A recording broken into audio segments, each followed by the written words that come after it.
Hello, please আপনি যদি আমার দর্শকদের জন্য আরেকবার একটু বলতেন আপনি কোন প্রফেশনে আছেন। হ্যাঁ, আমি একজন ডাক্তার, সার্টিফাইড এমবিবিএস ডাক্তার। ও আচ্ছা, আপনি একজন এমবিবিএস ডাক্তার। তো রোগীর কি যেন হয়েছিল?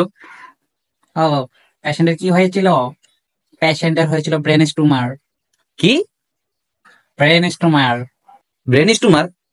এতদিন তো শুনছি যে চিকেন স্টু, আজকে ফার্স্ট টাইম শুনলাম যে ব্রেন টিউমার। আচ্ছা যাই হোক, বাদ দেন, বলেন তো ওটির ফুল মিনিংটা কি? ওটির ফুল মিনিং ওটির ফুল মিনিং হচ্ছে কি হলো, ওটির ফুল মিনিং পাচ্ছেন না? আচ্ছা বাদ দেন, বলেন তো আইসিইউর ফুল মিনিংটা কি? আইসিইউর ফুল মিনিং। আইসিইউর ফুল মিনিং হচ্ছে অক্সিজেন। অক্সিজেন মানে আইসিইউতে পেশেন্ট রাখা হয়, অক্সিজেন দেওয়া হয়, পেশেন্ট বাইচা থাকে। কি? অক্সিজেন? এগুলো কি বলছেন আপনি? আচ্ছা এসব বাদ দেন, বলেন তো সিসিউর ফুল ফর্মটা কি? এটা তো আপনি নিশ্চয়ই পারবেন। সিসিইউর ফুল মিনিং আমি জানি ভাইয়া, বলছি ভাইয়া। ভিডিওটা একটু কাট করেন, একটু কাট করেন ভিডিওটা। আচ্ছা কাট করবো, সমস্যা নেই, বলেন না বলেন। আমি বলছি ভাইয়া, আপনার এমন প্রেশার কেন দিচ্ছেন? আমি ঘাবড়ে যাচ্ছি। আচ্ছা আপনি তো একজন এমবিবিএস ডাক্তার, তাহলে এমবিবিএস এর ফুল মিনিংটা কি সেটা একটু বলেন আমাদেরকে।